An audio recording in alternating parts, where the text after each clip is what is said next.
America's Pulse Network welcomes you to the Pulse Podcast.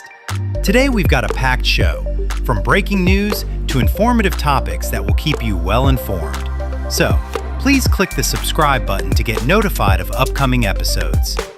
If you like what the APN's The Pulse Podcast talks about, then please share the Pulse with others. During this episode of The Pulse, the host looks forward to your comments. Tonight's APN's The Pulse Podcast starts now.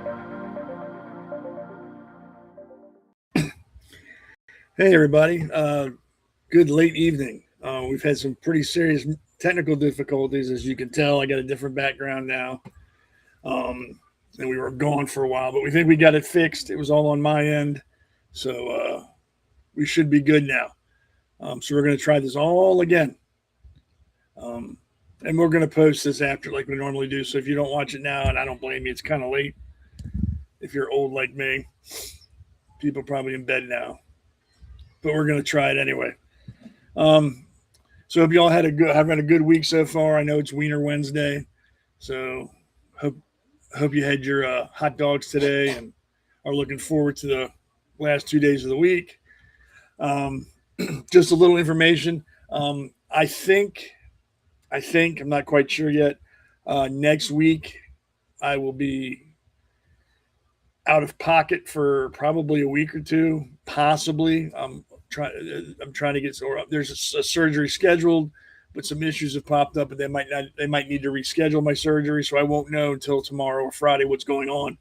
But just give you a heads up, because I know all 10 of you that watch me will be upset if you don't see me next weekend, and I don't want to upset the viewers I got, because I got to keep you all. I need you. So just that's what's going on with that, and I'll keep you up to date. As soon as I know, you'll be the fourth or fifth person I tell, I swear. But yeah, I hope you had a good week. And yeah, I noticed the camera's moving a lot, but that's just so the picture behind me doesn't look off angle. So we'll do some adjustments we'll have to make before I come back on. But anyway, so thanks for putting up with this. I appreciate it. Sorry about the delay.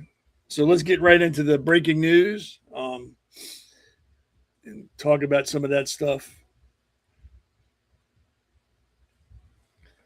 So the first thing we're going to talk about, I don't know if you haven't heard about this, you've probably been living under a rock.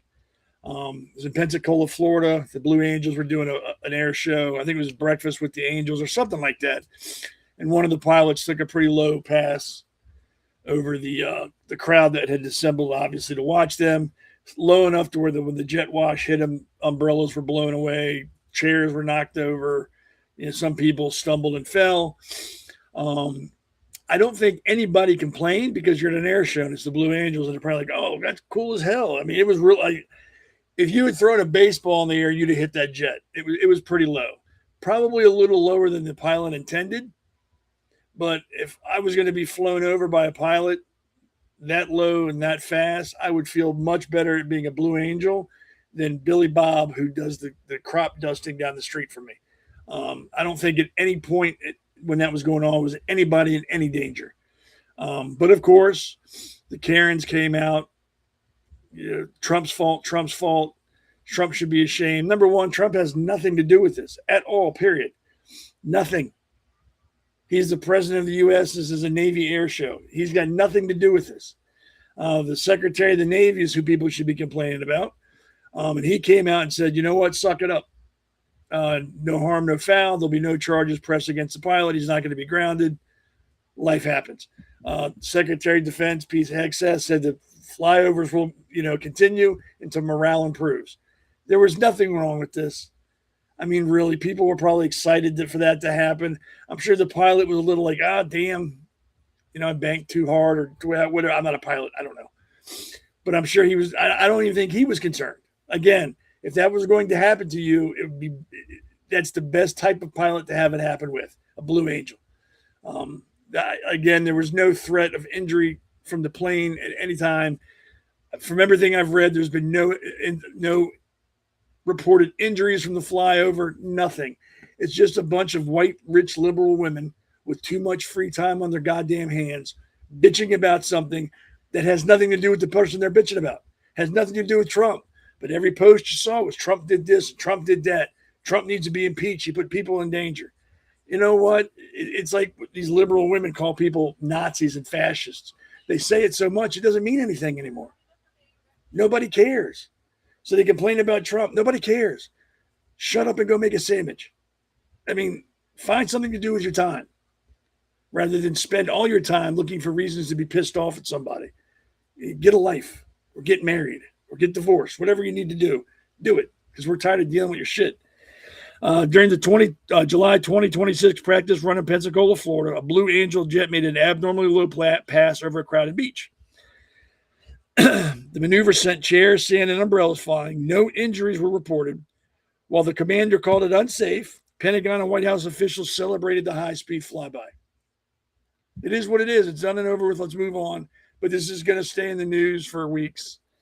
I'm sure there's going to be people like 2 months down the road that they got PSD now because of it. They're going to sue the government and try to hit the ghetto lottery. It's getting ridiculous. The Navy investigated it. Navy leadership and the Blue Angel commander officially investigated the incident, but concluded that the pass was a miscalculation and issued no firings or reprimands. And that's the end of it. There we go. All right, next story. I don't know where you live when you're watching this, but I live in Maryland. And this is obviously a picture of the Canadian fires that are going on. 2 or 3 days ago, and for like a day and a half, I could see the smoke at my house. It was very bad. It's hazy. When I first woke up, I thought it was fog. But as it got worse, I realized it was smoke from the Canadian fires. Right now, there are over 890 active wildfires apparently there.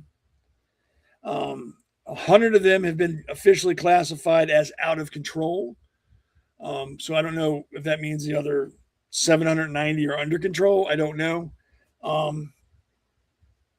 But yeah, it's so far this fire season in Canada, roughly 3,915 wildfires have scorched 7.5 million acres of land. That's a lot. And apparently the National Forest Service in America has said that the Canadians are to blame for this because they're not doing shrubbery clean out and stuff like that in the forests. They're not like cleaning it up a little bit. So there's a lot of fuel, obviously, for these fires. So they're kind of saying, hey, you guys put down your beers and stop watching hockey for a couple minutes and go take care of your country.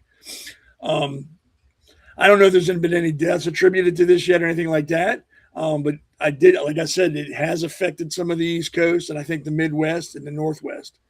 And I don't know how much longer we should be expecting smoke and or poor air quality. I think the other day they said the air quality was so bad if you went outside for like 10 minutes, it was the equivalent of smoking a pack of cigarettes or something like that. So yeah, it wasn't not a good thing, and you could smell it. There was a definite like smoke flavor in the air. So yeah, Canada's burning, and it's bad. I mean, that's a lot of wild forest that's gone. And a quick science lesson, we get trees or plants take in CO2 and release oxygen. So it's pretty important that we have them. Because I don't know about you, but I'm really, really, really addicted to oxygen. I guess you could call me an oxygen addict. So I hope they get that under control. And I hope there's no deaths. I mean, that's most important, that nobody dies. Well, no, I guess most important is oxygen. Because if that affects it, a lot of people die. So that's Canada for you.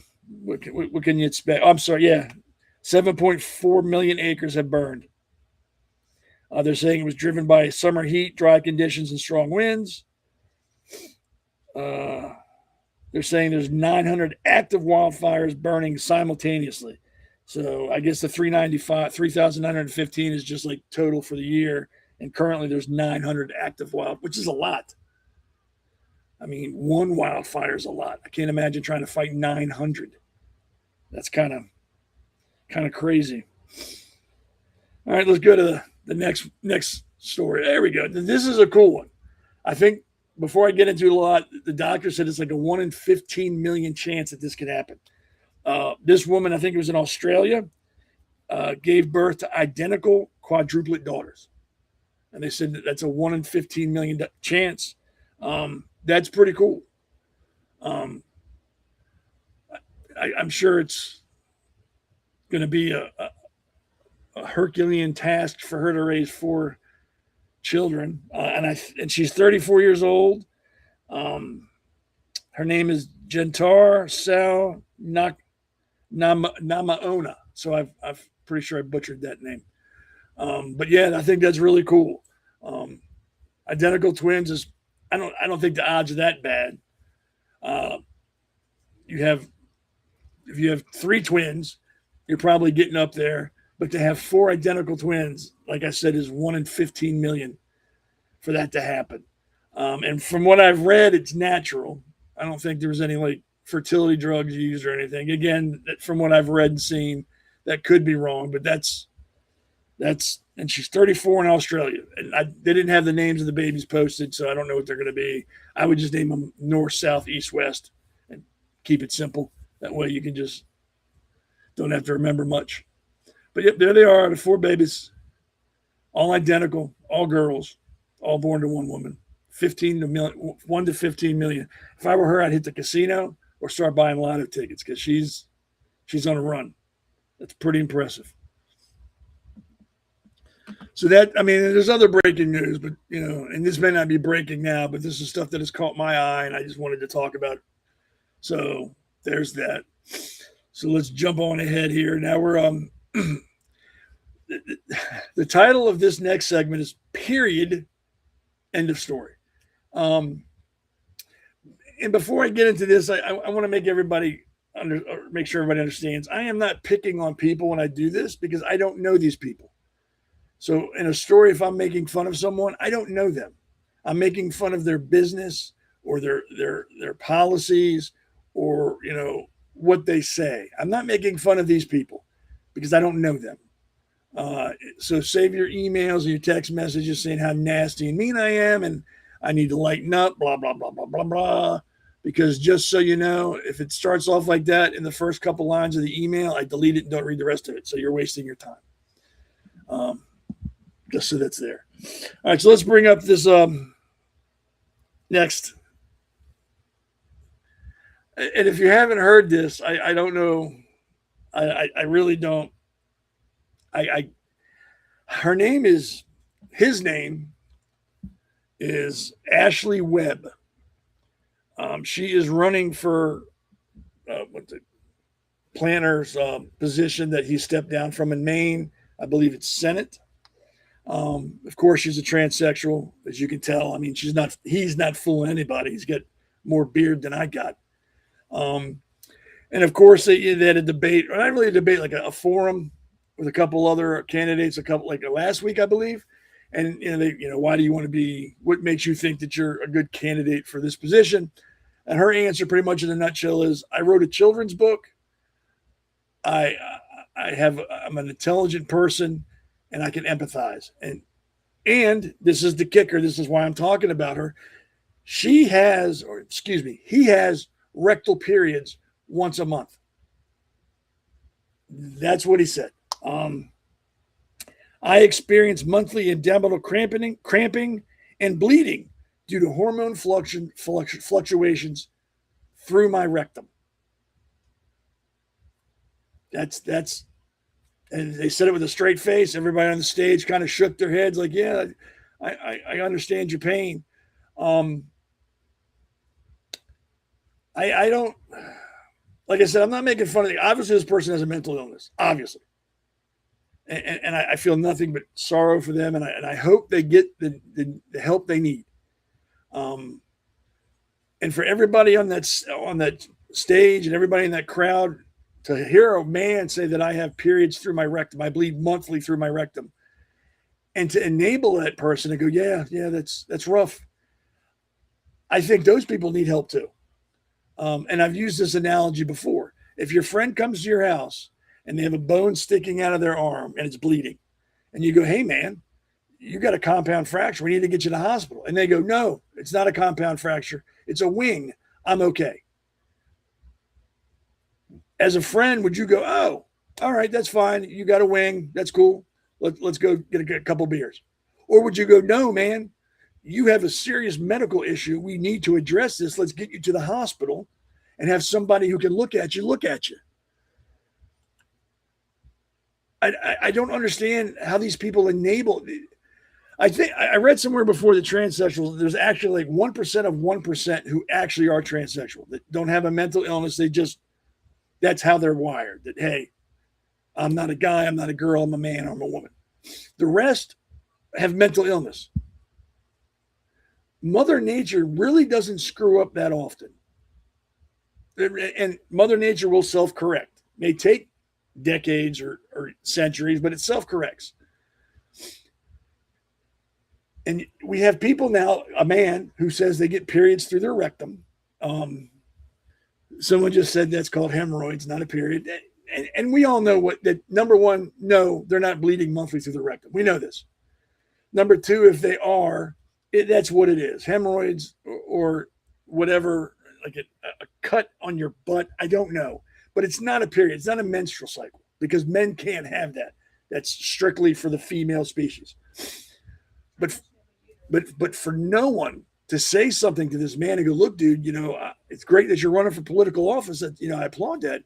But let's get you somewhere so you can talk to some people because you have a fucking mental illness. If you truly believe you are bleeding for your ass because you're having a period, we need to get you checked out because number one, if you are bleeding from your ass, that's not healthy. There's a problem there and we need to get you checked out. And number two, more likely, you're not bleeding from your rectum. You think you are. We still need to get you checked out because that's not normal. And that's not insulting anybody. That's not making fun of anybody. That's concern for another human being. But instead, we have people in this country that are more worried about being woke and everybody liking them so they don't pull out with the truth. They back off and go, oh, yeah, okay, we'll enable it. That's great. So that person needs help. And it's sad to see that nobody's told this person, you need some help. I mean, he could be a very nice guy. I don't know. All I know is he stood on TV and said that he has rectal bleeding and cramping because he has periods monthly. I after that, you kind of tune out everything else. You're kind of like, what? And you got to look at your buddy and go, did he really say that? Is nobody going up on stage and getting him to a hospital? Guy just said he's bleeding from his ass. And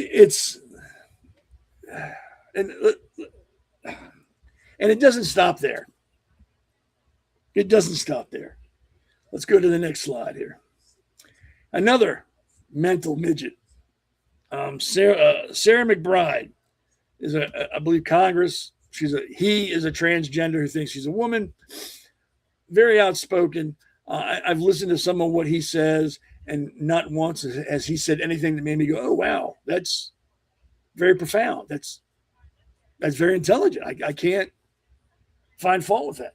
And I'm not saying it's just him. A lot of people in Congress, when they speak, I'm utterly shocked they can dress themselves. But what I'm about to tell you about this person is pretty much like the pot calling the kettle black. Sarah McBride made a statement against, of course, Trump. McBride stated that Congress needs to prevent Trump from intervening in countries where he wants to play cowboy. She went on to say that he hates or she hates when people act like something they're not.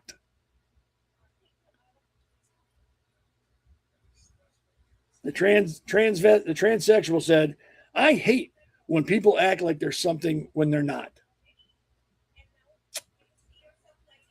So the dude that thinks he's a chick doesn't like when people act like they are something when they're not. If that's not, hey, pot, hello, my name is Kettle, I don't know what else to tell you. That is probably, well, I can't say my entire life. In the last week, the stupidest statement anybody with an IQ above 2 has made that I've heard. for a transsexual to stand up and say, I don't like when people pretend to be something that they're not.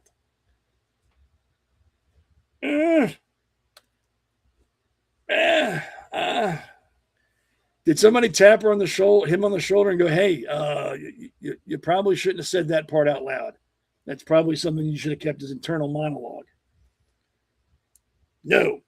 And again, I'm not making fun of this dude. I don't know him. He could be a great guy.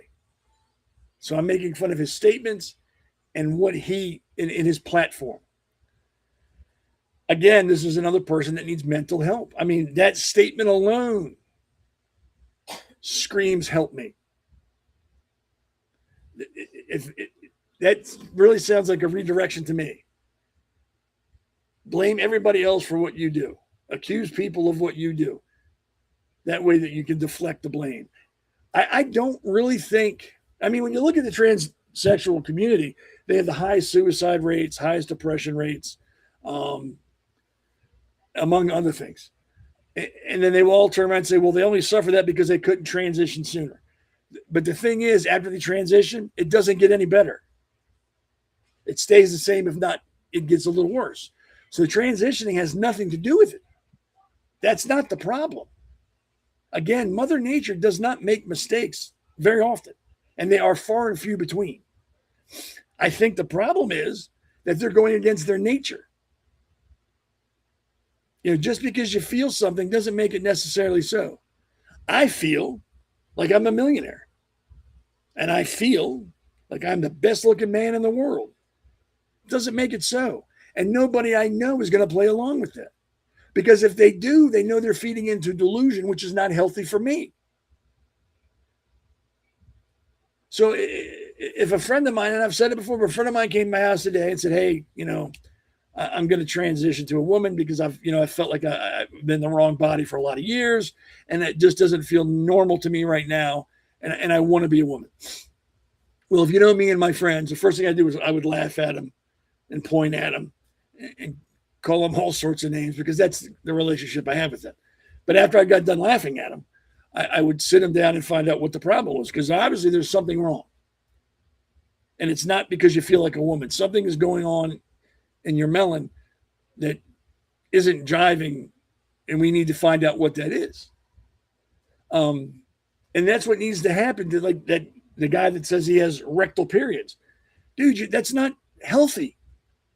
If you are in fact bleeding from your butthole, that ain't healthy, man. You need to get checked out. And number two, you probably shouldn't be saying that on national TV. That's just me. That's something I'd keep to myself. Not that I'd be embarrassed, but because that's a pretty serious medical issue if it's the case.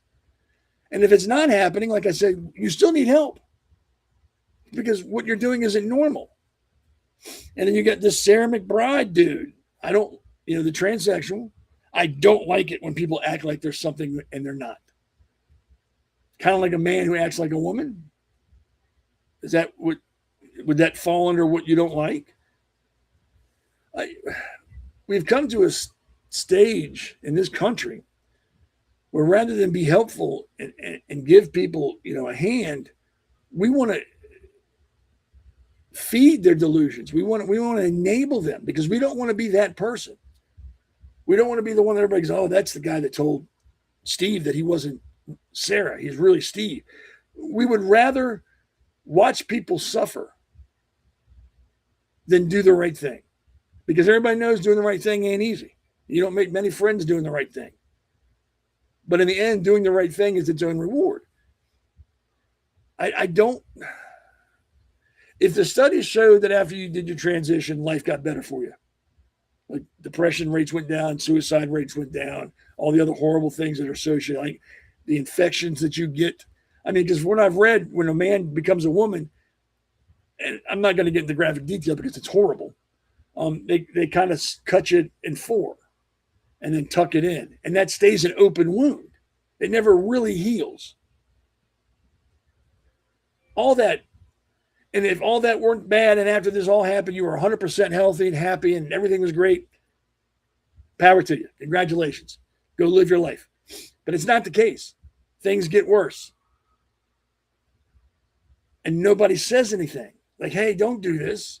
Here are the facts. Your life is not going to get any better. It's going to get worse. Why don't you deal with reality? Let's do this together and see if we can find a solution. And if after a couple of years of going to therapists and talk, whatever we do, if you still feel this way, I can't stop you. I can't. I wish you the best, but I can't stop you. I mean, we need to stop treating this type of illness as normal. It's not normal. And again, I'm not insulting these people. I'm not making fun of these people. I'm stating a fact. Normal means over 50% of the world's population does something. That makes it normal. When less than 50% of the population doesn't do it, that makes it abnormal, not normal. I think it's 1% of the world's population is transsexual. That's not normal. That's abnormal. Doesn't make it right. Doesn't make it wrong. Just makes it abnormal. And we need to start getting these people help. And especially the parents that allow their 13 and 14-year-old sons and daughters to take hormone blockers because they don't feel like they're in the right body. You know what? Be a goddamn parent. Tell them no. You're 13. You just got out of diapers a few years ago. You're not making these major decisions, number one. Number two, I'm not pumping you full of drugs when we don't know what the long-term effects are going to be. And if you think you're a girl, we're going to take you to somebody to talk to because you're not. You're a boy or you're a girl. You're not a boy. But we have too many parents that want to be the cool people on the PTA, that want to be the most woke parents in the neighborhood, that when they go to the HOA meetings, everybody's like, oh, look, it's Jim and Sarah. Well, they transitioned their 10-year-old. Good for them. I mean, I don't know if you're religious or not, but I think it says somewhere in the Bible about, suffer the little children unto me. And then if you do something to children, they should have a millstone tied around your neck and thrown into the deepest part of the ocean. Pretty point blank in the Bible, you don't screw with kids. And that's screwing with kids. Nobody at the age of 13 knows what they want to do. Nobody. I don't care how smart you think the kid is or how worldly and how many books they read. No 13-year-old can plan out their life. Hell, I know 50-year-olds that still can't plan out their life. But we can't let children make these decisions. We have to tell parents, you can't do this. And if you do this, you're going to lose your child. We're not going to allow you to abuse your child. Because then they grow up to be like Ashley, what's her name? Ashley Webb, who thinks they have rectal periods. So no, we're not letting you do this to the kids anymore. And if that pisses you off, that sounds like a you problem. Feelings are not important. Facts. What's right? That's what's important. I don't care what these parents go to the PTA and be, well, my son Johnny, I let him wear a dress. How's that going to help your son Johnny in 20 years? When he finally wakes up and goes, Jesus, I really screwed up. Like there's something I read and there's a meme, when I was a kid, I wanted to be a pirate, but thank God my parents didn't whack off my leg and cut out my eye to get me a peg leg and an eye patch. Things have changed so much since I was a kid. And this is just an example. This is a prime example. You do what makes you feel good. Nobody's going to call you out on it. No one's going to tell you that you're wrong. You just do what you want to do, and we're all going to play along with your delusion. Now, I'm not saying you go out and insult and attack these people. You can be respectful. If you go, excuse me, sir, and they go, no, I'm a woman. You go, okay, just excuse me then. I'm going to get past you. You don't have to get into a back and forth with them because you're not going to win because they're not mentally stable. You're not going to change their mind with facts because they are who they are, and it doesn't matter if it's in reality or not. So you don't have to be nasty to these people, but be honest. And I know in this day and age, honesty is the same thing as attacking somebody because nobody wants to hear honesty if it's about them. As long as you're talking about somebody else and being honest, it's all, peaches and cream. But the second you're honest about them, then you got to stop because now you're being an asshole and you're being judgmental and nobody wants to hear your stuff anyway. Yeah, that's just my opinion on that.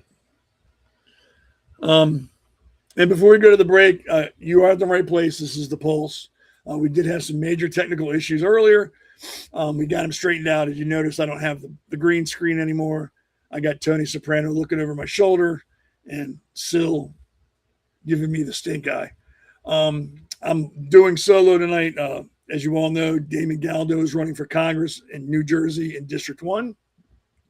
He had some things he had to attend to tonight, which is understandable. Again, he's running for office. Excuse me. Alexandra Levine is also helping some people in Maryland who are running for office. She's a consultant. They had some things they had to do tonight, so she couldn't be here. And Elena Barbera is helping David run his webpage or something, I believe. So she's kind of busy updating that and getting everything together for him. So I'm the only guy with no life. So I took over the show for this evening.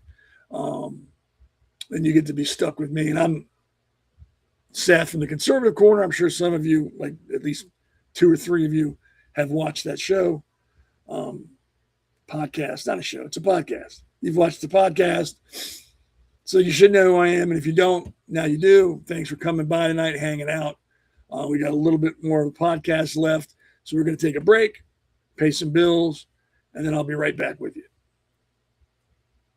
Welcome to America's Pulse Network. This is APN's very own White House correspondent, Alexandra Levine. This is so amazing and miraculous. We've never had a president in the history of our nation doing this. And we hope to God that he continues doing this forever and ever. Thank you. God bless you, everybody. And God bless President Trump. And God bless you. Hello, everyone. This is Alexandra Levine with the America's Pulse Network. I am the White House correspondent right here in the heart of D.C. as President Trump is celebrating 250 years of America and the military. Subscribe and follow America's Pulse Network on the above social medias.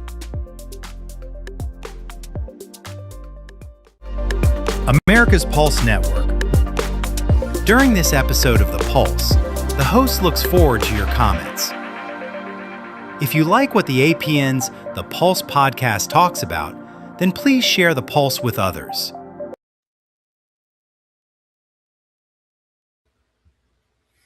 Oh.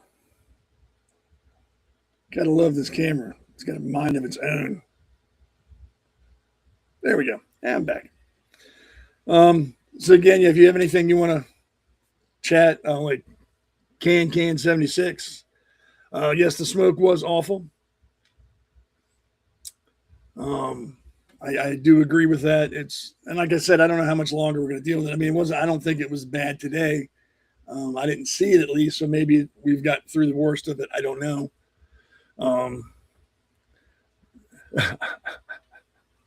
I agree. There's people who think that guy's actually having a period are crazy. I 100% agree. They're probably crazier than him.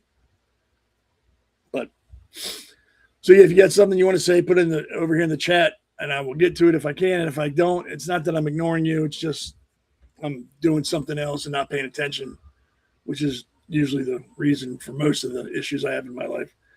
So let's go to the next segment. We call this segment, it's déjà vu all over again. I've said it before, and I'll say it again. Iran is a boil on the ass of the world. And I'm talking about the government, not the people. Their regime is a boil on the ass of the world. They do what they want to do, say what they want to say, and nobody smacks them in the mouth and says, that's enough. Sit down and be quiet. So you remember we got into a little skirmish with them a while ago. Then we all agreed, hey, we're going to have a ceasefire. We'll sit down and talk. Here we are again with Iran doing the same shit now that they did before the ceasefire. Attacking ships in the Strait, launching missiles at their neighbors, making all sorts of threats. And the same idiot liberals are going, well, we need to go to the peace talk. We need to go to the peace table and talk. No, we don't. No, we don't. I don't know how many times someone has to punch you in the face until you realize they're punching you in the face. We need to start dealing with Iran harshly. If the rest of the world wants to sit by with their thumb up their ass, that's fine. We'll deal with them later. Right now, we need to deal with Iran as if they were an enemy, like we are at war. Our aim should be to kill all the people in that government. That should be our sole purpose right now. And we have the military, the capability, and the technology to do it. If we really, really wanted to, this war would have been over in a week. If we let loose the U.S. Navy and the U.S. Air Force, this would have been over in a week. I don't know why we're playing around with these people. I don't know why we allow them to hang around. I don't know why we allow them to control the Strait of Hormuz when legally, according to international law, they have no legal rights to do that. They have no legal right to shut it down and charge a toll and attack ships. I don't know why we allow this to happen. And we've allowed it to happen for decades, since, 47 years. They've killed Americans. They've taken Americans hostages. They've killed other Arabs. They've killed the English. They've killed at least one of every race on the face of the planet at one time or another. Directly, sometimes indirectly, through their proxies. The Houthis and the Hezbollah and all the other knuckle-dragging, mouth-breathing subhumans they pay to kill people. And we allow this to go on. Let's bring up this first picture here. This is what we should be doing.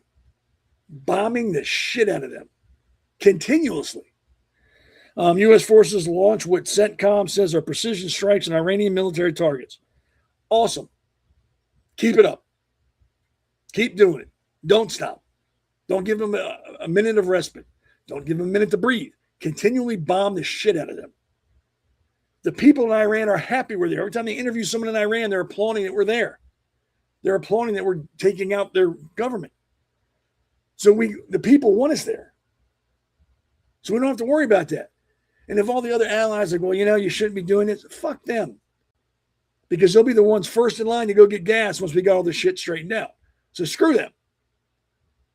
They can sit there and shut up with the thumbs up their butt, screaming and yelling about Israel. They need to, every good person should know their limitations. And we're finding out what Europe's limitations are. Anything that requires balls and a sack, they're not going to be in for.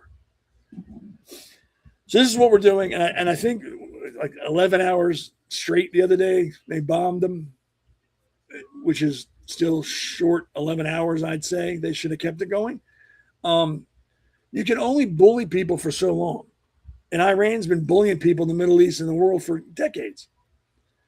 And I think part of the problem is that we've let this go on for as long as it has. It's like if you have a child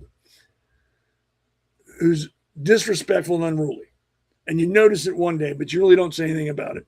And it goes and goes and goes for months and months, and you really don't say anything about it. You might once in a while go, hey, you need to calm down, or don't do that. But you really don't put any bite into that bark. It's lip service. And then one day they do something really crazy. And you're like, this is it. We're done. And you go to punish them, and they like hit you. And you're like, well, who are you? The question is, why did you let it go on that long? You created this monster. This is your fault. You can't blame them for doing what you're allowing them to do. We've allowed Iran to run the show for I don't know how long, with little to no consequences. And now that we're doing something back, the whole world's at, oh my gosh, you can't do it. It's like when you finally spank your kid and people see it and think you're the bad guy. They don't know the backstory. They just see you finally reaching your point and going, okay, that's enough. And you paint their back porch red. We're bombing a terrorist state. And now everybody thinks we're the bad guys. Oh, we should be talking to them. Really? Over the last 47 years, all the talks we've had with them, how have they worked out for you? What have they accomplished besides wasting your time and giving Iran the time to rearm, to get more orders out, to regroup, to recruit, and then all of a sudden it starts again. So exactly what does talking to them do? Other than make you look like an idiot and then laugh at you. I don't understand why this, let's talk. Talking time is done. We've tried it. We went to a ceasefire and you started it again. And that's what Trump needs to say. And I'm not a Trump worshiper. When it comes to this, number one, I've parted ways with him. I think he's playing with them too much. I don't think he's being strict enough. I don't think he's being stern enough. I think he's allowing them to do and say whatever they want to say. He's allowing them to run the Strait of Hormuz and really not being proactive. He's being more reactive. We're bombing them because they did something. We're not bombing them because we're tired of it. But I think Trump needs to You know what? Have a talk again. Meet in Sweden or wherever it is they meet, and it should be very brief. Should be no more than 5 minutes. He shouldn't even sit down. He should go, "Hey, I'm here. Don't bother sitting down. This is not going to take long. I just want you to know the bombing is going to continue. It's going to get worse. We're going to send more ships over there and more planes, and we're going to keep bombing you. Lots of people are going to die, and that's on you. This all can end today is if everybody in the government surrenders, let's just take them into custody and put you in prison. We'll let the people of Iran decide their own fate, let them decide their own government because they don't want you. And you know they don't want you because you killed over 50,000 of them a few months ago because they were protesting you. So we're not stopping. I don't care what you promise. I don't care what you say you're going to do or what you're willing to do. We're done talking. We're going to kill you. And I just wanted you to hear that directly from me, face to face, so there's no mistaking what I'm saying. There's no misunderstandings. There's no, well, did he really mean that? We are going to kill you unless you surrender unconditionally. This will not stop. It's that simple. You all have a great day. Goodbye. And that should be the last time they speak until they surrender. That simple.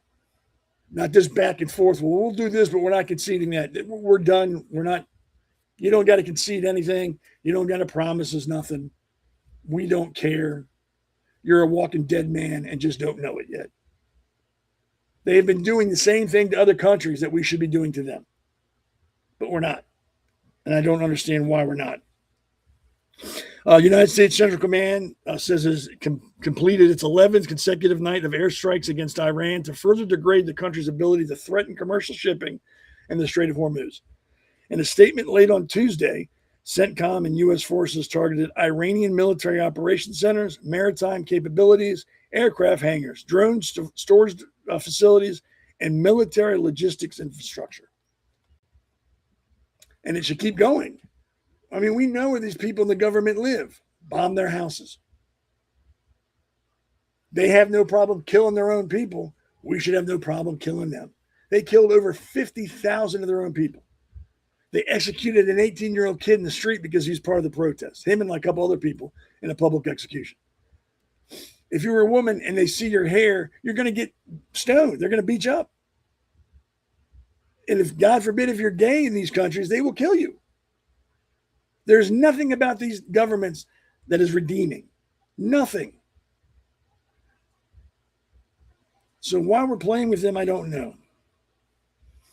Following the collapse of a fragile ceasefire deal between the United States and Iran, scores of American troops have been injured, and at least 4 service members have been killed in escalated attacks in the Middle East. I believe the number's at 18 now,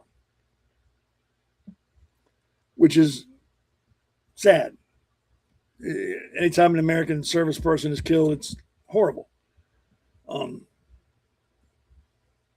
what are you going to do? Nobody wants it to happen, but war is hell. Let's bring up the next slide here. Right now, there's ships stacked up in the Strait of Hormuz again. I didn't see the number, but there's more than 5. Because the Iranians said they're shutting the strip down. I don't know if you've seen the Iranian Navy. It's pretty much cigarette boats, speedboats with, I think, 50 cows mounted to them. I don't think they could really do damage to a tanker or a ship, a cargo ship. And I think if we put a couple of them down, they would stop attacking boats. They're attacking civilian ships, not military ships, civilian. And again, the rest of the world watches and says nothing. Not a thing. While their ships are being boarded or attacked or shot at, they don't say anything. But they will complain when America fires back. Which is stupid. But that's the rest of the world for you. They got their head so far up their ass, they got to open their mouth to see daylight. It's ridiculous. And it's not right.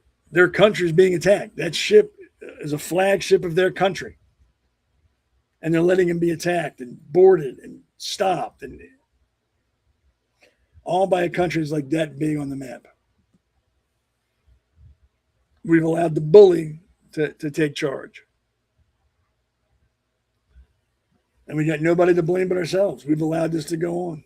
This all could have been nipped in the bud decades ago. Could have been nice over there now. Could have had some reasonable people in charge. But no, we won't allow them to run their mouths, chant death to America, shoot missiles at other countries all the time, kill their own people, kill our people, kill other people. And then they say, oh, we're sorry. And then we go, okay. And we back off. And then 5-6 months down the road, they're doing it again. And they go, we're sorry. Okay. We're going to, now you can't do this. Okay. And it doesn't stop them. It keeps going. We have nobody to blame for Iran other than ourselves. The rest of the world has sat by and watched the bully people. And it's become acceptable. How do I know that? Because now that someone's fighting back, the rest of the world's like, well, you shouldn't do that. We should talk. We should try to talk this out. How about you talk it out, and we'll kick their ass, and we'll see which group gets stuff done quicker. It's just, again, no accountability. Do what you want to do, and if somebody stands up and says something, does the right thing, they're the bad guy. I don't know what it's going to take for the world to wake up and realize that Iran is not good. They're not good people. The government is not good. I mean, they killed 50,000 of their own people, for God's sakes. What else do you need to know about them? Let's go to the next slide. Iran says a lot. Every day they're saying, we're going to invade. We have 1 million army personnel ready to fight. We have this. We have billions of rockets. They do a lot of talking. And for what they say they have and what they're going to do, they have done very little. Iran now has said they're ready for at least 6 months of intense war. Every week it's something new.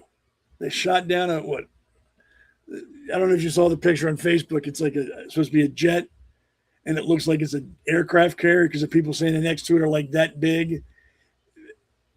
If they could win the war with AI, the whole world would be Iran with their BS propaganda. Iran ain't ready for 6 weeks of intense war. I'm telling you that right now. They have no idea what our capability is. None. I mean, we've seen their Navy. We've seen the best. I think the subs they had, we sank. They don't even have submarines anymore. They don't have any big vessels anymore. We sank them all. They've got those little speedboats and grandpa with a 12 gauge. That's what they got for the Navy.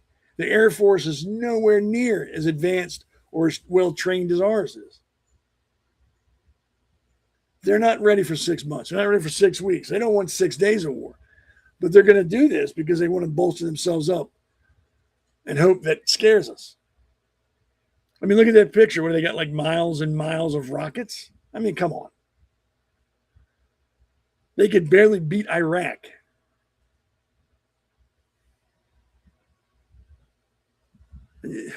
Again, we're to blame for this. The rest of the world is to blame for Iran. It is our fault. We've allowed the spoiled child to do what they want to do for so long that now they feel entitled to do it. And I hope after all this, there's a big reflection. Like people start looking like, hey, what did we do wrong? How did it get to this point? What could we have done prior to this to kind of curb their terrorist activities? What could we have done? How could we have helped them? Or what should we have done sooner than we didn't? We need to start dissecting these people and why they do what they do and figure out, hey, is there any way we can keep this from happening again? Or maybe we just got to punch them in the nose until they stop. I don't know. I just know that the only thing bully understands is pain. And they don't stop bullying people until the people they bully fight back. Then they stop because bullies are cowards. They don't like people who fight back. But here we are. And again, I don't agree with Trump on this at all. I think he's laid back too much. I don't think he's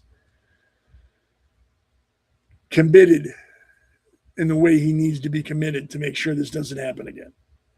That's just my opinion. And no, we don't need to send troops to Iran. It's not needed. Would never be needed. We've got the world's finest Navy and Air Force. It's all we need. And if we were serious about this, this would have been done a month ago. So you don't accuse me of being a Trump worshiper. I don't. I'm tired of talking about Iran. All right. Guess we got to take another break, it looks like, I think. No, we got one more. No, yeah, it's a break time. So we take a break, pay some bills, we'll come back, and we'll talk about some other stuff and have fun. Hey, it's great to be on with you. This is a great podcast. It's a lot of fun and it's informative and it's real information. It's none of the frills and none of the nonsense that you hear on the legacy media, just telling the story of what's happening right now. It's what I do with my newsletter that I get out to anybody who wants to see it. It's what you're doing with this podcast. America needs to know what the real deal is, and you're the real deal. America's Pulse Network. During this episode of The Pulse, the host looks forward to your comments. If you like what the APN's The Pulse podcast talks about, then please share The Pulse with others.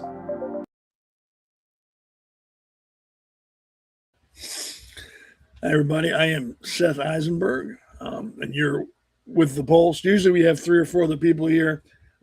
Damon Galdo is running for Congress in New Jersey in District 1, so he's got some things he had to do this evening. Alexandria Levine is helping people in Maryland run for political office, so she also was busy this evening. And Elena Barbera, who's always on the show, is helping Damon Galdo run for Congress in New Jersey, so she's also tied up with some things. And I'm sure there's family issues and family events going on, and they couldn't make it, so you're stuck with me. I am usually the host of the Conservative Corner. And I host the Pulse as well.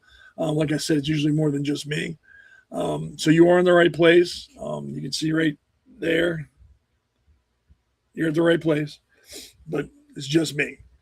And again, if you're interested in the Pulse and you like the show, please like and subscribe. You can go to our Rumble site and follow and like. That way you get notifications when there's a show upcoming. Get on board. We're pretty good. We make some pretty good shows. You also have so you have Damon Galdo, Jersey Shore, Alexandria Levine, All In, Jack, and I can't remember her name. I always mispronounce it, but New Jersey State House Watch. They got a podcast, really good show. As the title will suggest, they're very focused on New Jersey and anything going on in their state house.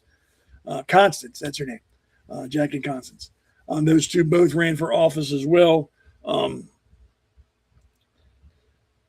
So check out the podcast on America's Pulse Network. If you like I said, like and subscribe and follow. Share it with everybody. If you've ever thought, hey, I got some ideas, things I'd like to talk about, you want to be a podcaster, hey, let us know. Go to our website. And hey, I want to sponsor one of these shows. Go to the website, and you can do everything there. That's like the brains of the operation. We're always looking for new podcasters. So if you're interested, again, please let us know. And remember, we're growing. We've only been around for about a little over a year, so we're building here, and it takes a little bit of time. So if you're interested, let us know, and we'll take care of you. Also, as always, the puppet master, the man behind the scenes, the man in the shadows, Damon Sherrod. He is the producer. He's taking care of all this. He's been busy tonight because like I said, there were some issues before. We had to call the site that we're using to broadcast out of, and had to go through a bunch of things. So he's been running around like a chicken with his head cut off tonight. So he's been real busy. And we appreciate everything he does. We just don't say it a lot. It's just how we are. So this next segment, as you can see, is called All in the Family.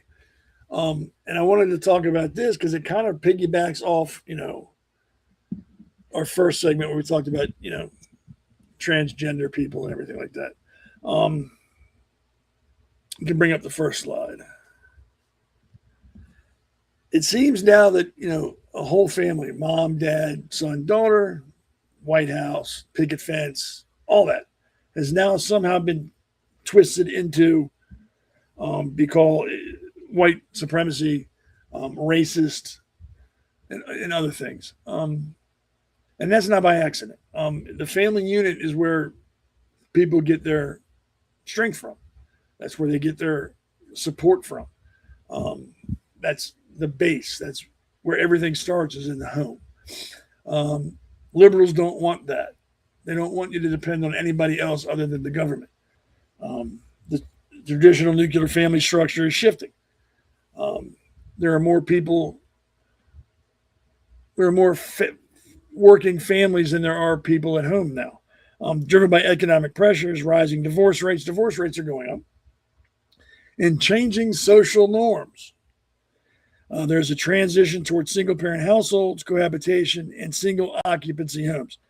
This evolution is restructuring how individuals rely on community and extended relatives for support. When I was growing up, we'd go see my grandmother every Sunday for dinner. My uncle would come up and hang out with my mom and my dad. I had a brother. We had a family. Nowadays, that's rare. That's extremely rare. The two-parent household is declining with an increase in cohabitation, divorce, and remarriage rates across the United States. So people are shacking up now. They're not making a commitment, which is, if you want a boyfriend or girlfriend, you have a boyfriend or girlfriend. If you're going to live together for an extended period of time, just get married.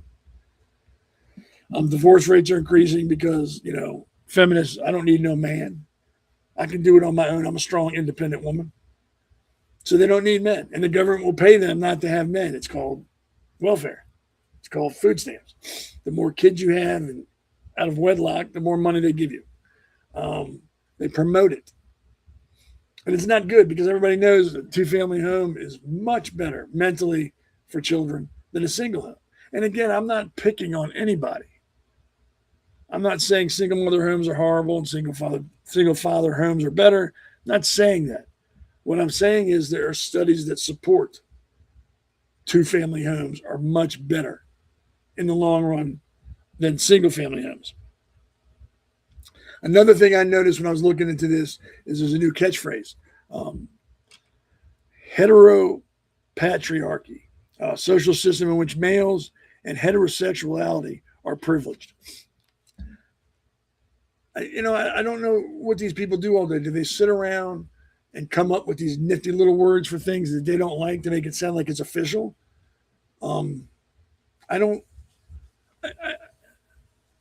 it weren't so pathetic what these people do, I would find it funny. It would be comical to me. But you actually have people that sit around and say, because you're a male and you're married and you're heterosexual, you're privileged. In feminist theory, that's pretty much all you really need to know. Heteropatriarchy, or cis heteropatriarch, is a social construct where cisgender, another made up word, cisgender and heterosexual males have authority over other cisgendered males, females, and people with other sexual orientations and gender identities. It is a term that emphasizes that discrimination against women and LGBT people is derived from the same sexist social principle. I don't know how many lead paint chips these people had to eat growing up, or how many power lines they lived under, or how many Tide Pods they ate to get as dumb as they are right now. I wonder if they have meetings like Local 2532 of the stupid is now in session. I mean, why is it privileged to be married? I don't understand that. Why is it a privilege to be heterosexual? Why is it a privilege to be a man? you can ask these people these questions, and they will give you answers that make no sense to anybody in the world other than them. And to them, it will make perfect sense. Heterosexual males have authority over others. And what is cisgender? Where did they come up with that? If you call them a tranny, they get upset, but they can call us cisgendered? I don't. It's almost embarrassing to be a human being at this point. It really is. I mean, I don't know where we're headed. Well, I know where we're headed if we don't change, but I don't know how we got to where we are now. I don't know where it started to drift. I wish I did. I wish there was like, it's that day, like September 27th, 1985 or something like that, where we could look back and go, that's where it started. Because if we know where it started, we know how to fix it. But it's getting out of hand. It's family privilege is embedded in U.S. laws and policies, which unearned benefits the traditional white nuclear family while marginalizing alternative or extended family structures common in other cultures. What benefits do white married families have that no other families get? I don't understand that. Tax benefits are the same for everybody. If you're married, you get tax benefits. And I want to know what benefits white families get that black families don't. And I don't want to hear what you feel. I don't care what you think. I want facts. Factually, what do they get that you don't? And if you can show me something that legally is only for a white family and not for other families, I will stand with you and we'll fight it. Because that's not right. Everybody should have the same rights. And you know they do. They won't be able to tell you. What they'll tell you is a bunch of feeling and I thinks and I heard or it looks like. They won't be able to give you facts because there's no law that says this is only for white families. I don't. Historical context, the nuclear family standard arose alongside industrial capitalism and here's this word again, heteropatriarchy, requiring a specific set of economic and social conditions historically denied to marginalized groups. So here we go, and again, going back hundreds of years to say, well, they did this back then. We're not doing it now. Get over it. Stop bringing up the past. Can't change it. That's why it's called history. We've moved on. Why don't you come join us? Everything just, well, back then, well, we're not back then now. We're in 2026. We're not in 1826. We're not in 1950. We're not in 1926. We're in 2026. Things are different. And if you can't see that, then you're the problem. Let go of all the BS and just live your life. Because everybody can look in history and find something to offend them. Nobody's special in that way. Everybody can find something to be offensive to them in the past, or their race, or their sexual orientation. Everybody can look back and find things to be upset about. But we don't. Because nobody purposely wants to be upset all the time, except liberals. To them, it's like heroin. They got to get that fix. Need that fix. So if they're not miserable 24/7, I guess they'll explode or something. I don't know. Every time you think you got the angle on what they want to do, they turn around and do something else. All right, let's bring up the next slide. Many of us grew up like this. Multiple siblings, cousins were maybe not next door but down the street, and grandparents were nearby, and you saw them. Almost on a schedule, you saw them, which made that family unit stronger. It was a tight family. We used to have dinner with my grandmother on Sundays, and she lived in Wheaton. So it wasn't right down the street, but we went every Sunday. She moved in with us. Saw our cousins a lot. Used to have family reunions. Saw our aunts and uncles, everybody. It was a great time. Family was strong, very strong. Now, most children grow up with one sibling or none. Smaller family network, and fewer relatives to lean on. Now, that may not sound like a big deal. Like, oh, so you can't call an uncle or something. But that's really important. That knowing that family is there for you kind of makes everything a little easier. You don't have to stress. You know you're not alone. There's going to be there. You can always call somebody who's in your family to help you. Not so much anymore. It's all about me, me, me, me, me.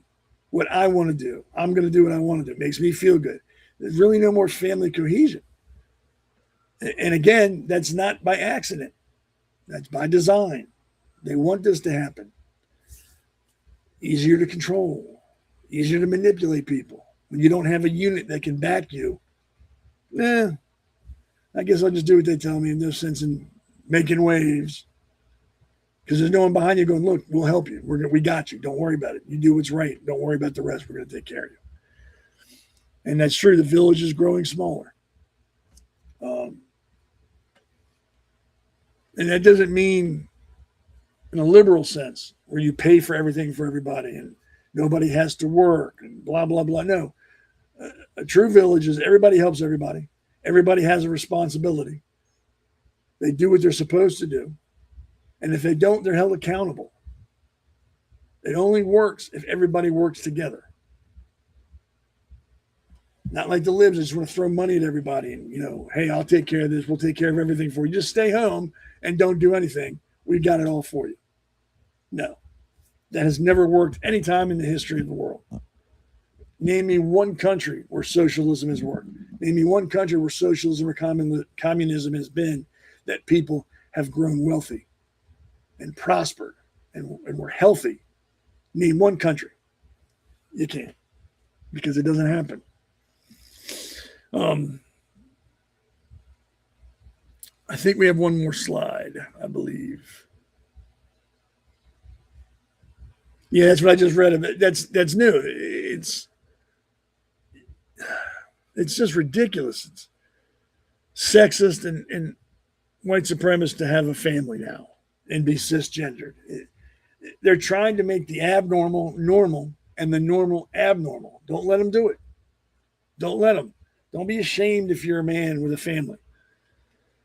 Don't be ashamed. Don't let people talk you out of getting married. Oh, it's not worth it.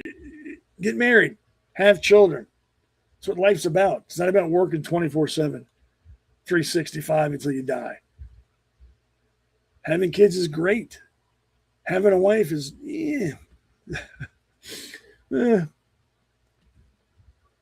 No, I'm kidding. Having a wife is good. If you marry the right one will make you, the wrong one will break you. That's the truth. But yeah, it's now, it just disgusts me. You're a white supremacist if you're married with a family. They're doing it on purpose. Don't let them. You got to fight back. Be proud of who you are. Don't let anybody tell you that you're wrong. Let's bring up the last slide here. Children from single-parent homes, and these are just facts. These are not feelings. This is based on studies.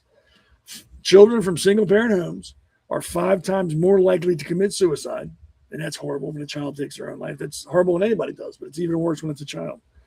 6 times more likely to live in poverty. 9 times more likely to drop out of high school. 10 times more likely to abuse drugs or other chemical substances. 14 times more likely to rape another person. 20 times more likely to end up in prison. And 32 times more likely to run away from home. Those are all horrible. There's nothing good in that list. I mean, if you had to look at the list and say, oh, that's not that bad, I guess you would say that, hey, dropping out of high school is not that bad compared to everything else. Still bad. So the goal is to make everybody dependent on the government. 100% absolutely dependent on the government. That's it. They don't want fathers in the houses. They don't want moms and dads together. They don't want extended families. They don't want communities. Why do you think you can do all these things online now, not even have to leave your house or interact with another human being? You can get your groceries online and have them delivered and left at your doorstep, never see anybody. Same thing with your food, your clothes. You can pay all your bills online. Hell, I think in some places you can go to court online. They're making it to where there's no need for human interaction. Keep everybody in their houses, glued to a screen, and have everything they need done they can do on the computer. That way we can watch them and monitor them. Prove me I'm wrong. Prove I'm wrong. Convince me otherwise. I'll hear all arguments for that. We're going towards a cashless society for the same reasons. Electric cars. All these can be controlled from external sources.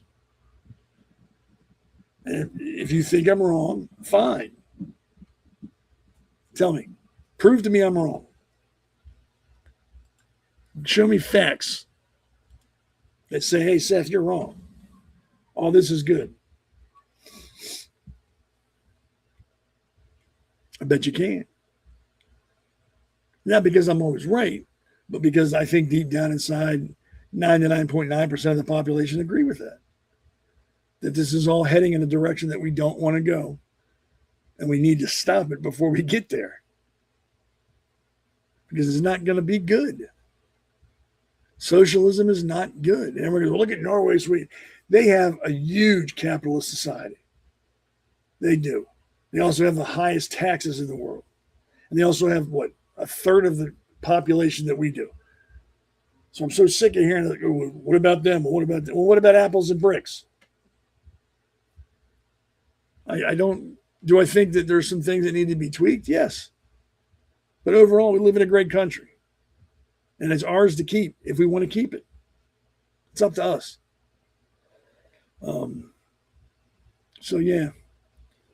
All right, let's take the last break, and then we'll come back and get down to it. America's Pulse Network.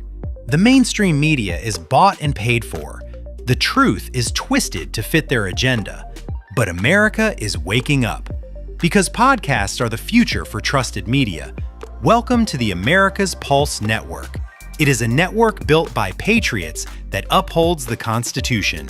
But America's Pulse Network stands for God, truth, and the America First movement.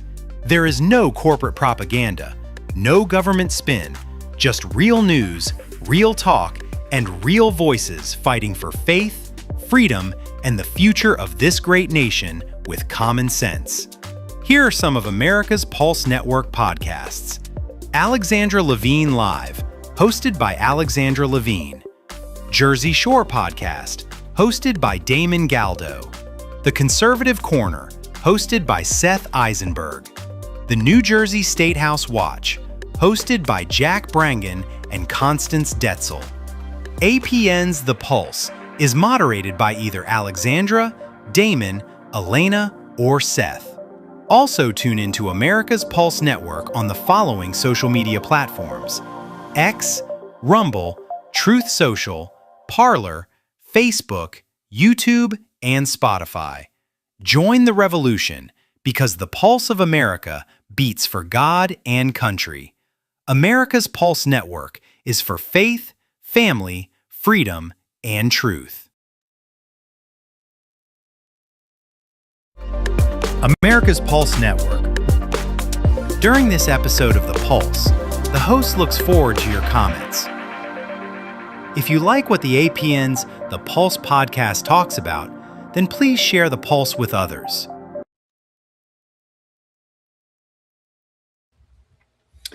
So we're back. I'm Seth Eisenberg. This is The Pulse. And like you just heard before, there's usually more people on the show, but Damon Galdo is running for Congress, and he had some appearances he had to make. Alexandra Levine is a consultant, and she's helping candidates in Maryland, and she had some appearances she had to be at. Elena Barbera, who also is on the show, is helping Damon run for Congress. So she was busy tonight working on his, I believe, Facebook page and some other websites. So they're all busy doing things. I, of course, am single and have no life. So I am here helping everybody do their things and trying to keep the show going. If you have, feel free to post questions or comments in the chat. And again, I will get back to them or answer them as soon as I can. Like Can76 says she is here because I asked, is anyone out there? So without context, that would just be weird that someone would just post, I am. So that's why she posted that, because I asked. So she is awesome. She's participating, which is cool. Also, I have my own podcast I do once a month. It's called The Conservative Corner. It's usually the last Sunday of every month. So if you haven't watched that, you're missing so much cool stuff. I can't believe you haven't watched it yet. Also, like I said before, if you want your own podcast, contact us. We'll interview you and see if you are fit with the network and get you your own show. Again, if you want to sponsor a show or the network, because running this ain't cheap. It doesn't run on good looks and hope. If you're interested in sponsoring a podcast or the entire network, again, get in contact with us at our website and go to that little 3-line menu at the top, and it'll walk you through how to sponsor or become a podcaster. Always looking for podcasters. I do it so I don't have a heart attack. It's kind of medicinal for me. I get to vent and get it all out, and then go live my life normally and let things build up till the next time I come on and let it all out again. It works, trust me. So we're at the last, we're in the final segment of the show, the wrap up and Captain's Log, and we've been talking about some serious stuff for the last hour and 15 minutes. So I figured the last part of the show, like I do normally, is we talk about funny, crazy, weird stuff, and try to get out of the politics for a little bit, just so we can unwind. And then I hit you with my opinion, and I get you all wound up again. So let's look at our first story on the wrap up, which is pretty neat. This guy, that is Neil. He is a sea lion, I believe, elephant seal, who weighs 2,200 pounds. He is always going back to the stretch of the coast in Australia where he was born. It's got to the point now where people don't even notice him. He'll lay on their porch. They'll walk around him to go in the house. He'll be on the corner of the street hanging out. People just kind of step over him like, oh, what the hell? It's Neil. He pretty much runs the town. He's like the mascot, the unofficial mascot of his hometown. 2,200 pounds. That is a monster. I guess I don't want to say friendly, but he's not confrontational because he could do a lot of damage at a ton. He could leave a mark at the very, like that, was it a metal post there next to him? It's bent. I guarantee he bent that. He weighs as much as a car. And he thinks and he breathes. So it's not like something stupid. Look at his eyes. He's like, yeah, I could kick your ass. He's sizing up the photographer, or he's looking for food, or both. Who knows? But only in Australia, where everything down there is born and bred to kill you. Ants can kill you down there. Spiders can kill you down there. Birds can kill you down there. I think 10 of the world's deadliest snakes are down there. I mean, there you go. I mean, this doesn't surprise me when you think about Australia. Like, oh, it's a sea elephant. Big deal. But that's crazy. I mean, 2,200 pounds. Neil, the sea elephant seal, hangs out in his hometown. And now he's kind of just like there. And people are like, okay, it's just Neil. You should look some of his videos up on Facebook or YouTube. They're pretty funny.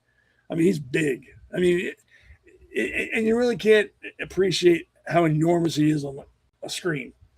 It's like when I went to Florida a few years ago and went to Discovery Cove and swam with dolphins. I didn't understand how big dolphins were because I saw them on TV.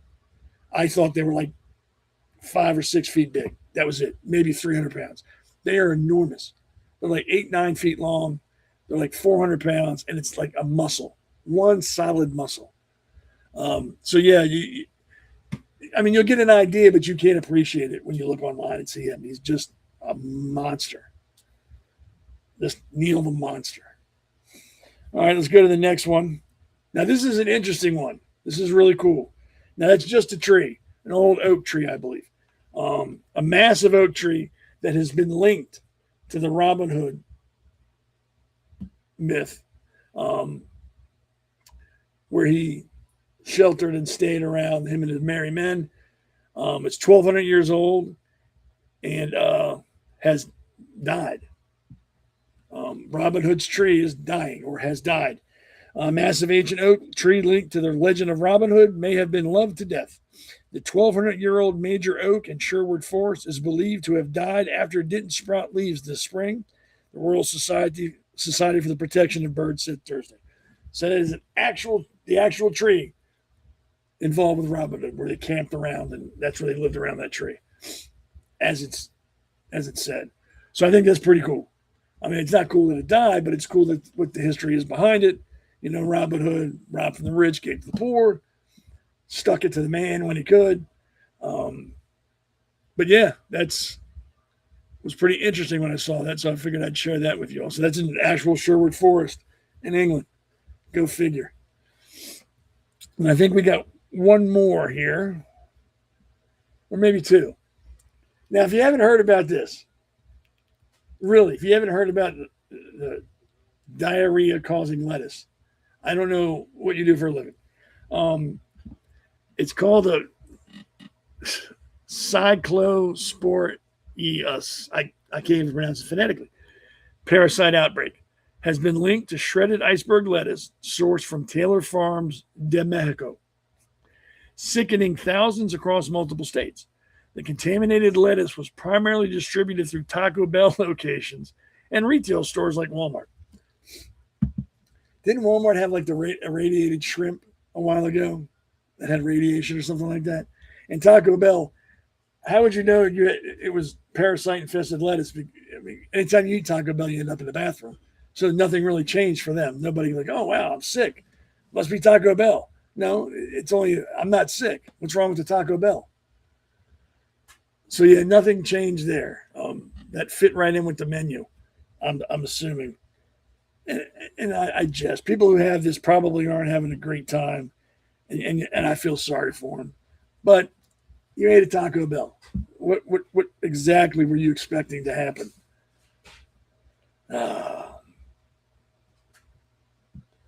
So we got one more, I think. Yes, this moron.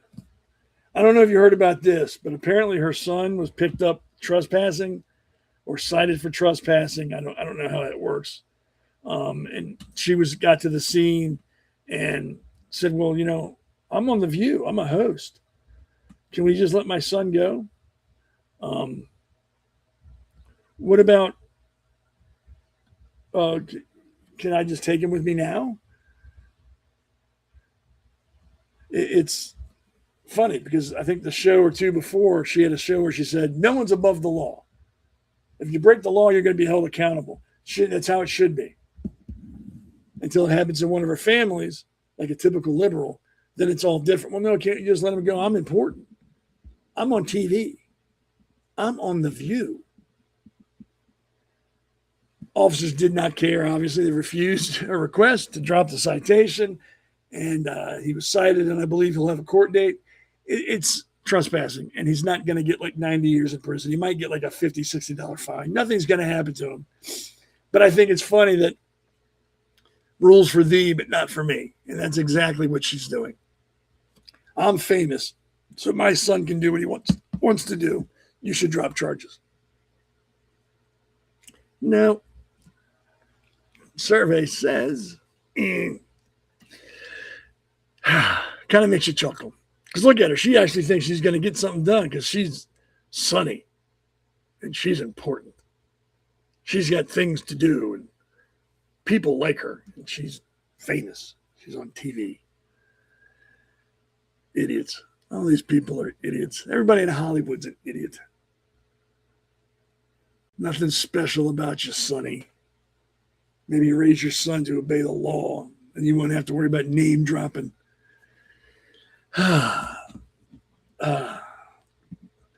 So we're about that time. If you have ever watched any of my shows or podcasts, I usually end it with an opinion. Sometimes the opinion has something to do with the actual podcast I just did. Sometimes it's just kind of out of the blue because it's something that got stuck into my head and I wanted to say something about it. And that's today. Just what my opinion will have nothing to do with today's show.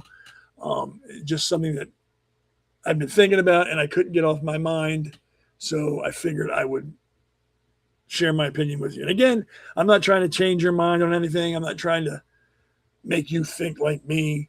I'm just sharing my opinion because I respect the people who are watching now, and I'll respect the people who are watching it later. And it's just my opinion. You don't have to like it. You can tell me to kick rocks. You can tell me to pound sand. You can tell me whatever you want to do. It's just my opinion. Listen and listen closely. The time has come. The hour is here. We are done, finished, through with the Candace Owens, the Tucker Carlsons, and all the others that are like them. We're over their lying and their enablers.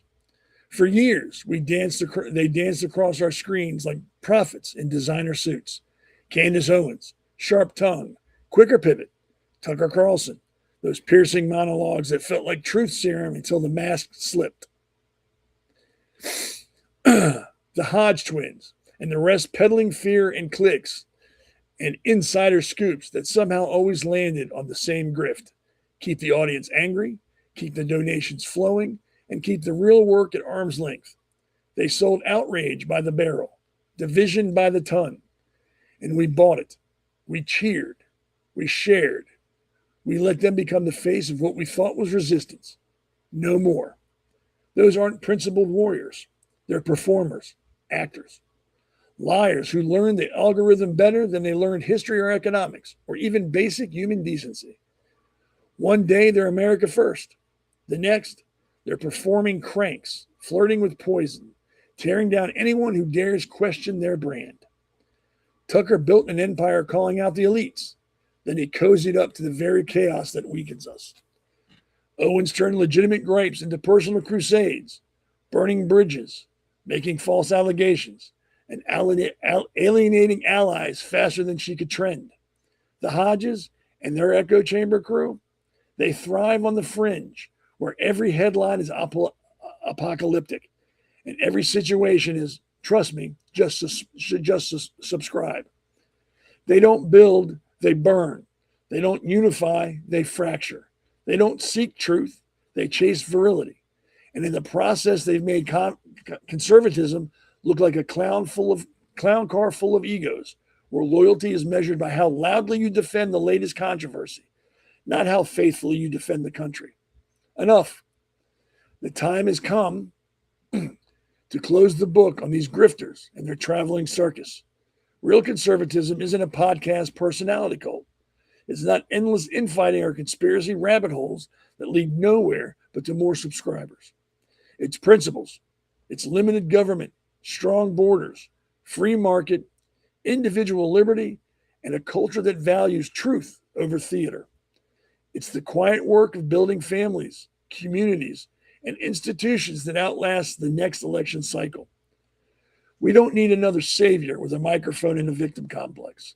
We need men and women of substance, flawed, yes, but honest, who argue ideas, not just their own, not just own the libs or the Nikons or whoever's trending this week. The liars had their run. They divided us when we needed unity. They entertained us when we needed steel in our spines. So stand up, log off their feeds, turn off the endless loop of grievance and gotcha. Save your money. The Owens era, over. The Carlson brand, retired. The others, done. This is the turning, not towards leftism, not towards apathy, but towards clarity. Toward a conservatism that wins because it's rooted in reality, not ratings. The liars had their time. Now it's ours. The reckoning has come, and we are finally done. Again, that's just my opinion. You don't have to agree with it. You can tell me to pound sand or whatever, but I just wanted to share it with you. And that's that. So it is that magic time. Thanks for hanging out with me tonight. I appreciate it. Again, Damon, Alexander, and Elena had some things to do for the elections. So they want to send their apologies for not being able to be here, but they're doing some important stuff that we all should be supporting. If you live in New Jersey, District 1, Damon Calda. That's all you need to know. That's it. You vote for him, you're good. Justin Murphy. Vote for him, you're good. Tim Fazenbaker. You vote for him, you're good. These are conservative candidates that want nothing but good things for their community. They're not working to go to a higher level. They just want to help. So let's help them help us. Not running for anything. I did once before, and I just don't think I am made for a political life. It's just me. I'm too vocal. I don't do well with sitting by and just thank you. And I don't like asking people for money. And that's another thing. All those people I just mentioned, Tim Fazenbaker, Justin Murphy, and Damon Galdo, they need money. Running a campaign is not cheap. And they're like me. They don't like asking for money. But since I'm not asking for money for me, I'm asking for them. I have no problem. Give them as much money as you can, $5, $10, $15, $20. Doesn't have to be millions. And I think there's a limit anyway. Anything you can give would be helpful. It's that simple. Or give your time if you live close by. Go door knocking for them. Get out their information. Just do whatever you can to get these people elected because they need to get in. It's that simple. And if you don't support them, you can't complain anymore. That's also very simple. And again, you can find me on X, Facebook, all the other places, Rumble. If you have a question about anything I said about, you can go to Facebook to the Conservative Corner and send a message and I'll get back to you. Other than that, I'll be on next Wednesday on the Pulse. I should have another Conservative Corner this month, depending again on the surgery, when that gets scheduled. So I may or may not. As soon as I know something, I will let you all know. Other than that, thank you very much. It's always a pleasure talking with everybody and interacting with people. Have a good rest of the week. Enjoy your weekend. Other than that, have a good one, and I will talk to you all later. The Conservative Corner Podcast. Hoist the standard. Stand fast and sail with Captain Seth Eisenberg every Sunday at 7 p.m. Eastern.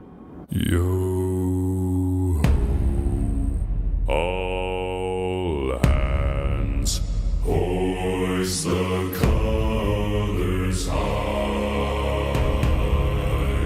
Heave ho, thieves and beggars, never shall we die.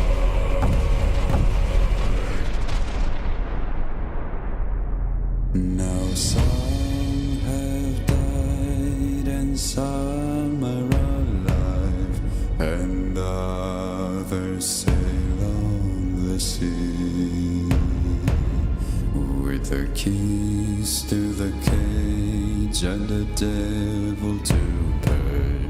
We lay to fiddler's grave.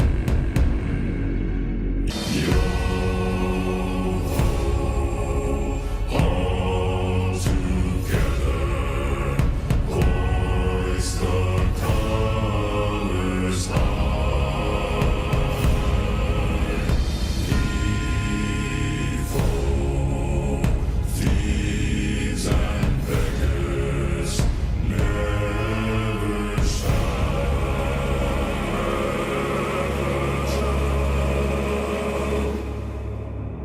we die.